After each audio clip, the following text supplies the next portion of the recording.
दोस्तों, बुद्धिमान व्यक्ति ये 5 बातें किसी को नहीं बताते और यह बातें आपको भी जानना चाहिए। इस वीडियो को चुपचाप एकांत में बैठकर शांति से देखें। दोस्तों, इस वीडियो को लाइक करके सेव कर ले, बहुत काम आने वाली है। जिंदगी में एक समय की बात है। एक नगर में राजेश नाम का एक युवक रहता था। वो युवक बहुत गरीब था। 2 वक्त की दाल रोटी भी बड़ी मुश्किल से उसको नसीब होती थी। किसी काम की तलाश में दिन रात खोज करने पर भी उसे कोई काम नहीं मिल रहा था। फिर एक दिन उसने अपनी पत्नी के सामने अपनी सारी समस्या बता दी। उसने अपनी पत्नी को कहा कि मैं जिस जगह भी काम मांगने के लिए जाता हूँ तो हर कोई मुझे यह कहकर काम नहीं देता कि हमारे यहाँ काम की जरूरत नहीं है। मैं काम की तलाश कर करके थक चुका हूँ। मुझे समझ नहीं आता कि मैं तुम लोगों का पेट कैसे भरूंगा, अपने बच्चों को कैसे पालूंगा, और ये चिंता मुझे दिन रात खाए जा रही है। यह सुनकर उसकी पत्नी ने कुछ सोचकर कहा कि तुम एक आदमी के पास एक बार ही काम मांगने के लिए जाते हो और जब वो काम नहीं देता तो तुम 2 बार उसके पास जाते तक नहीं हो। अगर तुम्हें उनसे काम लेना है तो तुम्हें हमदर्दी जतानी होगी। तुम्हें उनसे हमदर्दी हासिल करनी होगी, अपनी गरीबी दिखानी होगी ताकि वो लोग तुम्हारी मजबूरी समझकर तुम्हें काम पर रख लें। इसीलिए शर्म मत करो, उन्हें अपनी मजबूरी बताओ, अपनी गरीबी बताओ। दोस्तों, चैनल पर नए हो तो अभी सब्सक्राइब कर ले और इसी उपाय से तुम काम पा सकते हो। ये बात राजेश के मस्तिष्क में बैठ गई और अगले दिन काम मांगने के लिए वो उसी सेठ के पास जा पहुंचा जहां पर वो पिछले दिन काम मांगने के लिए गया था। लेकिन इस बार उसने हाथ जोड़कर उस सेठ से प्रार्थना की, उससे विनती की कि वो बहुत गरीब है और उसे काम की बहुत आवश्यकता है। वो जो कुछ भी उसे देंगे उसमें संतुष्ट हो जाएगा, पर कृपया करके मुझे अपने यहाँ काम पर रख लें। उसकी ये हालत देखकर उस सेठ ने उसे अपने यहाँ काम पर रख लिया। वो रोज वहाँ पर काम पर जाने लगा। अंदर ही अंदर वो खुश तो था कि उसे काम तो मिला, लेकिन उसे वेतन दूसरे लोगों से कम मिलता था। वही काम जो दूसरे लोग कर रहे थे उन्हें ज्यादा वेतन मिल रहा था और इससे कम वेतन मिल रहा था। जब इस बारे में उसने अपने सेठ से कहा तो सेठ ने कहा कि देखो भाई, तुम्हें काम की जरूरत थी, मैंने तुम्हें काम दिया। मेरा धन्यवाद करने की बजाय तुम मुझसे शिकायत कर रहे हो। ये सुनकर रिंकू वहीं पर चुप हो गया। बात कहीं ना कहीं सत्य थी। सस्ती सेठ ने तो उसे उसकी मजबूरी के हिसाब से ही काम दिया था और इसीलिए वो उसे अपने अनुसार ही वेतन देता था। लेकिन धीरे धीरे उसने ये बात अपने सगे संबंधियों और अपने दोस्तों को भी बताना शुरू कर दी कि उसका सेठ कैसा आदमी है और उसे कितना वेतन देता है। समय बीतता रहा और राजेश पूरी लगन के साथ अपना काम करता रहा। लेकिन अब परिस्थितियां बदलने लगी थी। सेठ अब राजेश से दूसरे लोगों से ज्यादा काम लेता था और उसे कम वेतन उसे देता था। यह बात राजेश के मन को बहुत खलती थी। वो दूसरों से ज्यादा मेहनत कर रहा है और उनसे कम वेतन पा रहा है। इससे उसके आत्मसम्मान को बहुत गहरी चोट पहुंची। अब धीरे धीरे उसका मन अपने काम से हटने लगा। उसका मन काम में लगता ही नहीं था। जाहिर सी बात है कि ऐसी जगह किसका मन लगेगा जहां आदमी को अपने आत्मसम्मान के साथ समझौता करना पड़े।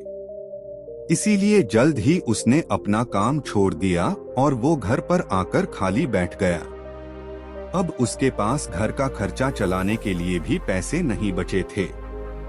इसीलिए उसने अपने सगे संबंधियों और अपने दोस्तों से सहायता मांगने शुरू की, लेकिन उसके दोस्त उसके सामने तो उसे दया का पात्र समझते थे।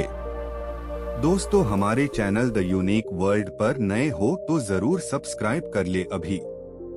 आगे उसे दिलासा देते थे, लेकिन पीछे से उसका मजाक उड़ाते थे। वो कहते हैं कि कितना बेवकूफ है। सेठ ने इतना काम लिया और बेचारे को पैसे भी नहीं दिए।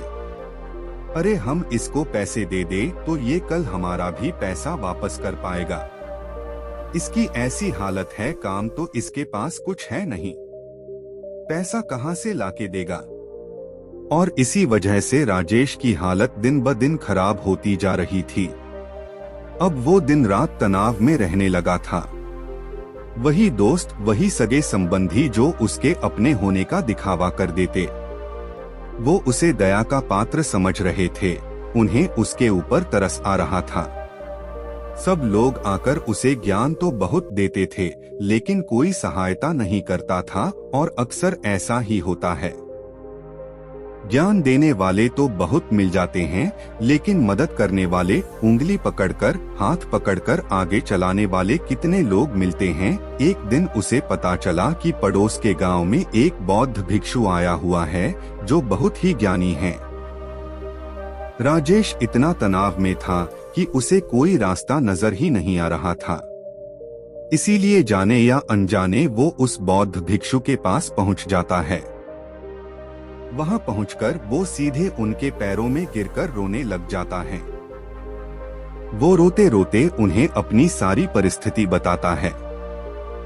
उसे बताता है कि किस तरह उसके सेठ ने उसका फायदा उठाया और उसके सगे संबंधी उसके साथ कैसा व्यवहार रखते हैं। सारी बातें सुनकर बौद्ध भिक्षु ने उसे चुप कराते हुए कहा कि बेटा, ये सारी समस्याएं तुम्हारी बुद्धिहीनता, तुम्हारी मूर्खता के कारण उत्पन्न हुई है। अगर तुम्हारे अंदर विवेक होता तो इनमें से एक भी समस्या तुम्हारे मन को दुखी नहीं कर सकती थी, लेकिन तुमने अपने अविवेक के कारण, अपनी मूर्खता के कारण खुद ही अपने रास्ते में कांटे बिछा दिए। आज मैं तुम्हें 7 बातें बता रहा हूँ जो भूलकर भी किसी को मत बताना, और इन बातों का अनुसरण करते हुए तुम बाहर से मिलने वाले दुखों को दूर कर ही सकते हो, जो बेवजह दुनिया की वजह से तुम्हारे अंदर पनपते हैं। दोस्तों, कहानी कैसी लग रही है कमेंट में जरूर बताएं। और ये है वो 5 बातें। एक बात जो किसी को भी नहीं बतानी चाहिए, वो है अपनी अतीत की गलतियां और भविष्य की रणनीतियां। जरा सोचो कि अगर हम अपने अतीत की गलतियां किसी दूसरे को बताते हैं तो उसका क्या प्रभाव होगा। वो गलतियां ठीक तो नहीं की जा सकती, जाहिर है, तो उन्हें बताने का क्या मतलब रह जाता है। आप अपने अंधेरे पक्ष को खुद दुनिया के सामने बता रहे हो, खुद अपनी गलतियां दूसरों के सामने बता रहे हो। इससे उस आदमी की नजर में आपका एक चरित्र गठित हो जाएगा और वो भविष्य में हमेशा आपको उसी नजरिए से देखेगा। इसीलिए किसी भी आदमी की नजर में अपना चरित्र गठित मत होने दो। और जरा सोचो कि आप व्यर्थ में ही अपने भविष्य की रणनीतियां दूसरों के सामने बता रहे हो। जो लोग आपके काम का हिस्सा ही नहीं है, उनके सामने अपनी भविष्य की रणनीतियां, अपनी डींगे हाँकने का क्या फायदा। वो लोग आपकी सहायता तो नहीं करेंगे, लेकिन आपकी भविष्य की रणनीतियों में बाधा जरूर बन सकते हैं।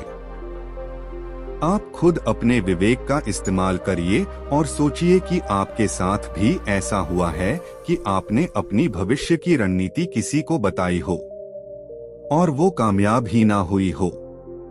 जरूर हुआ होगा। जरा गौर से सोचिए। 2 बात जो किसी को नहीं बतानी चाहिए, वो है अपनी मजबूरी। अपनी मजबूरी का दिखावा करके दूसरों का दया पात्र बन के उनकी सहायता लेने की गलती कभी मत करना। हो सकता है कि आज वो तुम्हारी मजबूरी देखकर तुम्हारी सहायता कर दें, लेकिन कल वो तुम्हारा फायदा उठाने से भी नहीं चूकेगा। और अगर फायदा भी नहीं उठाया तो दूसरों के सामने तुम्हारा मजाक बनाने में वो आदमी कभी नहीं चूकेगा। इसीलिए कभी भी अपनी मजबूरी का दिखावा मत करो। अगर घर में 2 रोटी है, सूखी रोटी है, तो वही खाकर सो जाओ, लेकिन दूसरों को इसके बारे में भनक तक नहीं लगनी चाहिए। जरा आप खुद सोचो, मजबूरी बताने का क्या मतलब होता है। एक इंसान का या तो वह दूसरों से सहानुभूति हासिल करना चाहता है या उनसे कोई आर्थिक मदद चाहता है, लेकिन अगर दोनों ही परिस्थितियां आप देखें तो दूसरा आदमी आपका फायदा उठाने से नहीं चूकेगा, और अगर वो फायदा नहीं भी उठाएगा तो अपनी नजर में तो वो आपको मूर्ख ही समझेगा। बेवकूफ समझेगा और दूसरों के सामने आपका मजाक तो जरूर बनाएगा। इसीलिए अपनी मजबूरी के बारे में कभी किसी को मत बताना। 3 बात जो किसी को नहीं बतानी चाहिए वो है अपने घर की बातें। जो भी हमारे घर के अंदर आपस में बातचीत होती है, हमारे माँ बाप के साथ, हमारी पत्नी के साथ, हमारे बच्चों के साथ, वो बातें परिवार तक ही सीमित रहनी चाहिए। अगर आप इन बातों का दूसरों के सामने ढिंढोरा पीटते हो तो दूसरों को आपके घर में घुसने का एक मौका मिल जाता है और वह इसका फायदा उठाने से कभी नहीं चूकेंगे। वो आपके परिवार के सदस्यों को आपसे दूर लेकर जाने की कोशिश करेंगे। अक्सर ऐसा होता है, हम समाज में देखते हैं कि हम अपने घर के झगड़ों को कम करने के लिए उन झगड़ों को अपने पड़ोसियों और दूसरे सगे संबंधियों को बता देते हैं, लेकिन इससे आपको सहायता कभी नहीं मिली होगी, बल्कि आपके घर के लड़ाई झगड़े और ज्यादा बढ़ गए होंगे और वो जाहिर है वो बढ़ेंगे। अगर आप अपने माँ बाप की बात दूसरों को बताएंगे तो आपके माँ बाप को बुरा लगेगा ही कि हमारा बेटा हमसे बताए बगैर दूसरों को ये बातें बता रहा है। इसीलिए अपने घर की बातें और अपने घर की लड़ाई झगड़े किसी के सामने मत बताना। 4 बात जो मैं आपको बताने वाला हूँ उसे आप गांठ बांध लेना और किसी को ये बात मत बताना। अपनी कमजोरियां और अपनी ताकत अक्सर इंसान को पता नहीं होता है कि उसकी कमजोरी या उसकी ताकत क्या है। लेकिन अगर आपको अपनी कमजोरी और अपनी ताकत पता है तो पहली बात तो आप बहुत ही बुद्धिमान आदमी हैं और दूसरी बात कि आपको ये बातें किसी से साझा नहीं करनी है, क्योंकि अगर आपकी कमजोरी या दूसरों को पता चल गई तो वो आपकी कमजोरियों का फायदा उठाएंगे और अगर आपकी ताकत पता चल गई तो वही ताकत आपकी कमजोरी बन जाएगी, क्योंकि वो ताकत दूसरे आदमी को पता है और वो ताकत की कार्ड भी ढूंढ ही लेगा। अपनी कमजोरी और अपनी ताकत अपनी पत्नी या अपने पति को भी नहीं बतानी चाहिए, क्योंकि इसके बाद आपको घर में उनसे हमेशा दब के रहना पड़ेगा। 5 और आखिरी बात जो मैं आपको बताने जा रहा हूँ, जो किसी को नहीं बतानी चाहिए, वो सुनने पर बहुत अजीब लग सकती है, लेकिन उसका सत्य भी मैं आपको एक तर्क के माध्यम से दूंगा। मैं कहता हूँ कि अपनी आमदनी किसी को मत बताना। अब अपनी आमदनी ना बताने के पीछे क्या मतलब हो सकता है? जरा सोचिए कि आप अपनी आमदनी अपने दोस्तों को बता देते हैं तो जब आपके दोस्तों को जरूरत पड़ेगी तो वो सिर्फ आपको ही याद करेंगे, क्योंकि उनको पता है कि अगर आपकी आमदनी ज्यादा अच्छी है तो आप भी उनकी मदद कर सकते हैं और इसीलिए ज्यादा लोग आपसे सहायता मांगेंगे और जब आप उनकी सहायता नहीं करेंगे तो वो सोचेंगे कि इस आदमी के पास पैसे हैं, मेरी सहायता कर सकता है, लेकिन यह सहायता कर नहीं रहा है और इसीलिए आपकी आमदनी आप दोनों दोस्तों के बीच एक झगड़े का कारण हो सकती है। कम आमदनी होगी तो लोग मजाक उड़ाएंगे और ज्यादा होगी तो सहायता मांगेंगे, तो अपनी आमदनी बताने का कोई मतलब नहीं है।